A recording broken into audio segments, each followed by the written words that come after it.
안녕하세요. 이제는 두 번째 시간이고요.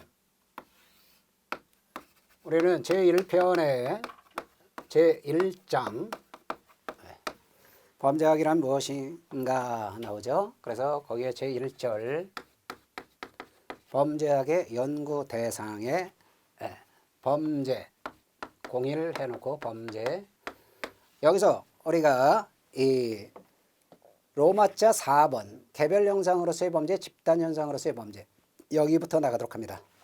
그러면 우리가 범죄가 뭐냐 하는 거에 대해서 배우고 있는 겁니다. 범죄학에서 범죄는 개념이 다양하게 쓰인다는 거죠. 그렇기 때문에 범죄 개념은 어때요? 상대적 범죄 개념이 통설이지 절대적 범죄 개념은 사실 인정할 수가 없다. 이런 거를 배웠습니다. 그 다음에 이제 범죄 개념이 이제 변화하는 거, 그것으로서 중요한 게 바로 비범죄화 또는 탈범죄화라 그러죠.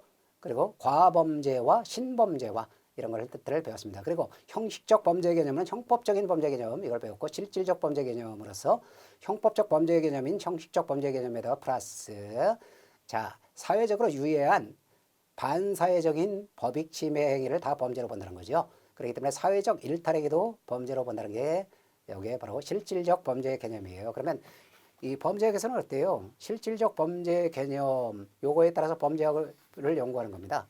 그렇기 때문에 형법상의 범죄인 구성 역할에 해당하고 위법하고 책임이 있는 유책한 행위 요거에 한정되지 않고요. 사회적 일탈행위로서 가출이라든가 이 알코올 중독, 마약 중독 이런 것들을 다 포함해서 범죄 개념에 넣었습니다. 그리고 피해자 없는 범죄도 연구의 대상이 되는 거, 그런 것들을 배웠습니다. 그러면 이제 로마자 4번에 개별 현상으로서의 범죄, 집단 현상으로서의 범죄 요 개념이 나오죠. 먼저 개별 현상으로서의 범죄를 갖다 영어로는 이거를 개별 현상으로서의 범죄를 크라임이라고 그래요. 집단 현상으로서의 범죄를 크리미널리티라고 합니다. 크라임, 크리미널리티.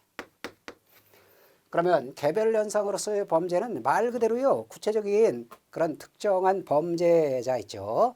특정한 범죄자 개인의 행동, 이런 것들이 비정상적인 행동을 했다.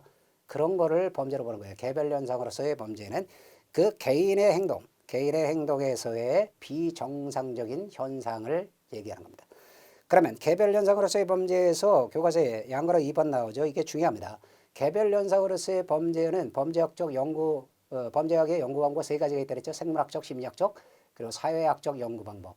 거기서 앞에 두 개, 생물학적, 심리학적 연구 방법을 통해서 개별 현상으로서의 범죄를 접근할 수 있다는 얘기예요. 그러면 생물학적 연구 방법, 개인의 생물학적 특성에 따라서 범죄를 연구하게 되는 거죠. 그 다음에 심리학적 특성, 이거에 따라 범죄를 연구하는 생물학적, 심리학적 방법. 요거에 따라서 연구 가능하다는 거죠. 그런 것들을 알아두셔야 됩니다. 중요합니다.